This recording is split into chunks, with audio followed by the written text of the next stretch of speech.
हर महादेव, जय शिव शंभु। शुक्रवार का दिन है, माता लक्ष्मी को यह दिन समर्पित है और जीवित पुत्री का व्रत भी है। आप सभी को सरलतम तरीके से सरल से कार्य करने हैं ताकि आपका भाग्य प्रबल हो, संतान की लंबी उम्र हो, धन संपदा पुत्र पौत्र में भी वृद्धि हो।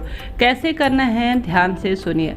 जैसे कि जीवन में कभी भी गुरुजी कहते हैं संतान संबंधी कोई परेशानी चल रही हो, रोग दोष कर्ज इत्यादि बढ़ रहा हो, तो आप सभी को महादेव की शरण में चले जाना चाहिए। साधारण सरलतम भाव से बेलपत्र 5 लेनी चाहिए और 5 स्थानों पर समर्पित करना चाहिए। मेरे संतान की लंबी उम्र हो, रोग दोष कटे और पितृदोष पूर्ण रूप से समाप्त हो जाए, इस भाव से। कच्चे दूध की महत्वता संतान उत्पत्ति, संतान संबंधी उपाय में बहुत अधिक लाभ देने वाला होता है। ध्यान रखिए, गौ माता का साफ स्वच्छ दूध होना चाहिए। आप सभी को पूर्व या उत्तर दिशा की ओर महादेव के मंदिर में बैठ जाना है और साथ ही 5 शिव पर चढ़ी हुई बेलपत्र या साधारण सरल तरीके से अपनी सामर्थ्य इच्छा अनुसार आपको बेलपत्र लेनी है। सबसे पहले आप सभी को अपने संतान का नाम गोत्र बोलना है, उसके जीवन में निरंतर वृद्धि हो, इस भावना से आप सभी को 5 बेलपत्र में दूध लगा लेना है पूर्ण रूप से। जैसा मैंने कहा, शिव पर आप इस दिन अश्विन माह की जो है अष्टमी तिथि भी है, जिस दिन जीवित पुत्री का व्रत किया जाता है। आप सभी को जो है अपने संतान की लंबी उम्र हो, इस भावना से सरल साधारण तरीके से या तो कच्चा दूध महादेव पर समर्पित करना चाहिए, घर पर उन्नति होती है। 5 बेलपत्र आपको लेनी है। 5 बेलपत्र में आप सभी को पूर्ण रूप से अनामिका उंगली, जिस पर रिंग फिंगर कहा जाता है ना, उस पर कच्चा दूध से आपको लगा लेना है 5 बेलपत्रियों में एक एक करके। और सबसे पहले बेलपत्र आपको गणेश जी पर समर्पित करनी है, दूसरी माता अशोक सुंदरी पर समर्पित करनी है, तीसरी बेलपत्र कच्चा दूध लगाकर आप सभी को भगवान कार्तिकेय जी पर समर्पित करना है। साथ के साथ आपको चौथी बेलपत्र माता रानी के हस्त कमल पर, जिस पर शिवलिंग विराजमान है, वहां पर समर्पित करनी है। जो 5वीं बेलपत्र है, अंतिम बेलपत्र, वह आपको शिवलिंग पर कच्चा दूध लगाकर समर्पित करनी है, इस भावना से कि मेरे संतान की लंबी उम्र हो, उसे प्रतियोगी परीक्षा में हमेशा जो है बरकत हो, उसके जीवन में कभी भी विपदा ना आए, इस भावना से महादेव के आगे प्रार्थना करें। गोल बत्ती का दीपक भी जरूर से लगाएं, निश्चित ही भाग्य खुलेंगे, दुख दरिद्रता का नाश होगा। कर देखिएगा, लाभ होगा। पहला उपाय यह हो गया, साधारण सरल तरीके से कोई भी चीज़ पूछनी हो, समझ में ना आए तो पूछ लीजिएगा। आपका अपना चैनल है, सभी सवालों के जवाब आप प्राप्त करेंगे। चैनल पर नए हैं तो लाइक शेयर सब्सक्राइब भी जरूर से कर लीजिएगा।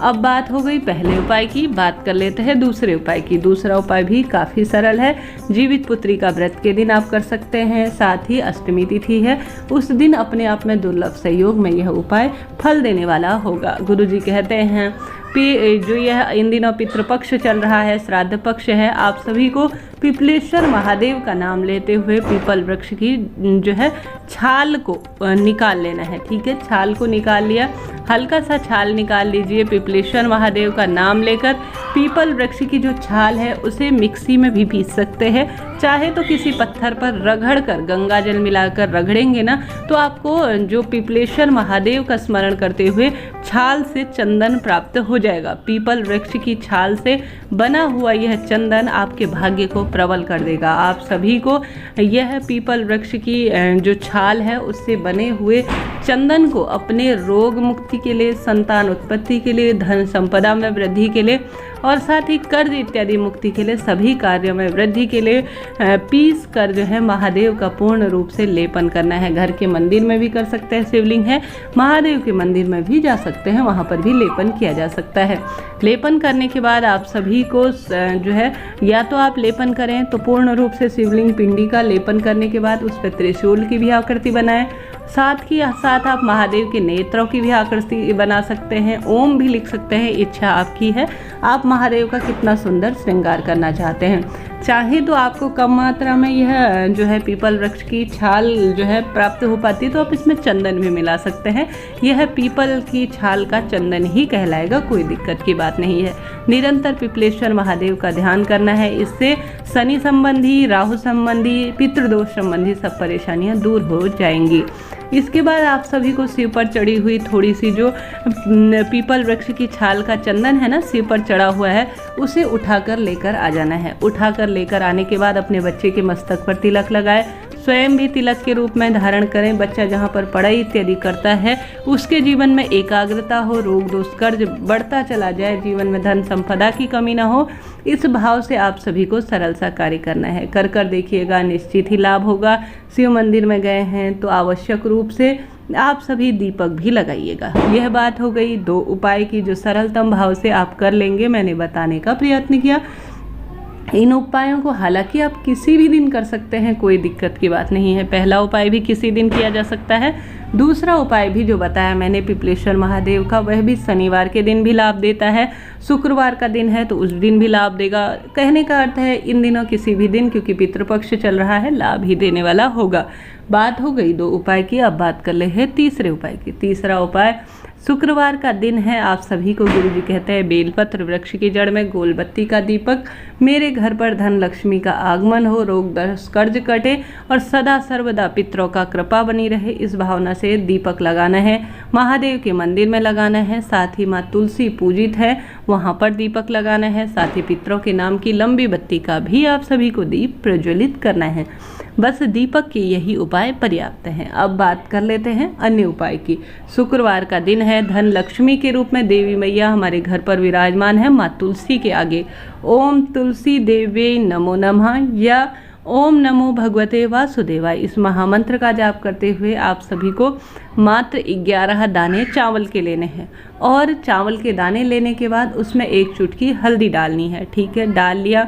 और साथ ही 1 चम्मच या इससे अधिक कच्चा दूध लीजिए, आधा गिलास भी ले सकते हैं। 1 चुटकी हल्दी मिलाकर कच्चा दूध और हल्दी मिश्रित जल का पात्र आप सभी बना लीजिए माता तुलसी के आगे। पूर्व या उत्तर दिशा की ओर सबसे पहले हल्दी मिश्रित एक दीपक लगाएं। कच्चा दूध हल्दी मिश्रित समर्पित करें माँ तुलसी की जड़ में। और साथ ही जो आप सभी ने 11 दाने चावल के, जो कि खंडित ना हो, अक्षत के स्वरूप में हो, अक्षत अर्थात जिसका कभी फल जो है क्षय ना हो, उसे कहा जाता है अक्षत। तो ऐसे में ऐसे चावल लेने हैं, उन्हें हल्दी में रंगना है। मेरे जीवन में सौभाग्य हो, पुत्र पौत्र की कामना कहते हुए मेरे जीवन में इस जीवित पुत्री का व्रत का मुझे पूर्ण फल प्राप्त हो, इस भावना से आप सभी को क्या करना है, अपने हाथ की हथेली में यह सभी अक्षत के दाने हल्दी में रंगे हुए 11 दाने के ले लेने हैं। कर्ज बोलना है, अपने जीवन में परेशानी बोलनी है, नाम गोत्र बोलना है।